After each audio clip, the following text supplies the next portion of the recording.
Imagine waking up to headlines saying the Middle East is on fire again, missiles raining down on cities, oil routes under threat, drones striking military bases and airports, and three powerful forces now locked in a dangerous confrontation: the United States, Israel, and Iran.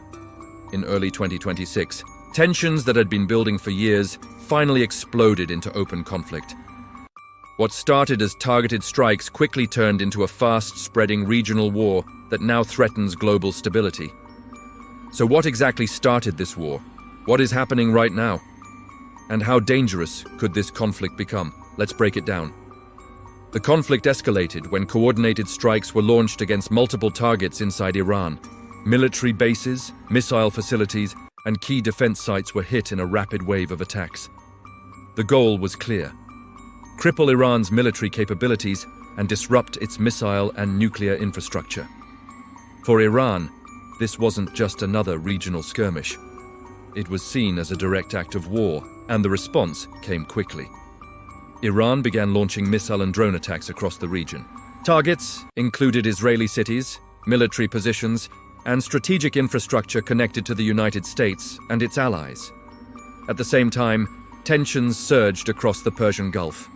One of the biggest flashpoints quickly became the Strait of Hormuz. This narrow waterway is one of the most critical oil routes on Earth. Nearly a fifth of the world's oil supply moves through it. Any disruption here can shake the global economy overnight. As the conflict intensified, military activity spread beyond just Iran and Israel. Armed groups aligned with Iran began launching attacks from neighboring regions, opening new fronts and increasing pressure across the Middle East. Airstrikes continued, drone attacks increased. Military forces across the region were placed on high alert. The United States began strengthening its military presence, deploying additional naval forces and defensive systems. Meanwhile, Israel continued targeting military infrastructure connected to Iran and its allies. The result is a rapidly expanding conflict zone that now stretches across multiple countries and strategic locations. And as always in war, civilians are caught in the middle. Cities across the region are living under constant threat of missile strikes and drone attacks. Infrastructure damage and displacement are growing concerns as the fighting continues. Humanitarian organizations warn that if the conflict spreads further, the humanitarian impact could become far more severe. Both sides insist they are defending themselves. Israel argues that its actions are necessary to prevent Iran from strengthening its military capabilities.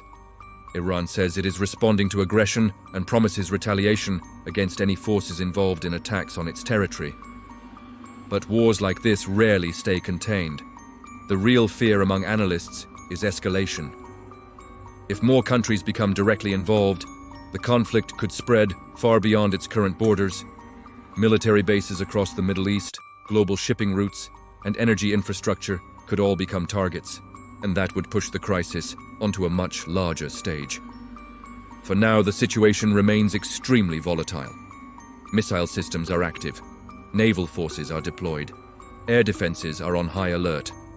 Every new strike increases the risk of the conflict expanding further. The world is watching closely, because what happens in this region does not stay in this region. Oil markets react, global trade shifts, and geopolitical alliances are tested. Right now, the question is not just who will win this confrontation. The real question is how far this war will spread before diplomacy, pressure, or exhaustion forces the fighting to stop. Because history has shown something very clearly. Once a major conflict begins in the Middle East, controlling its consequences becomes incredibly difficult.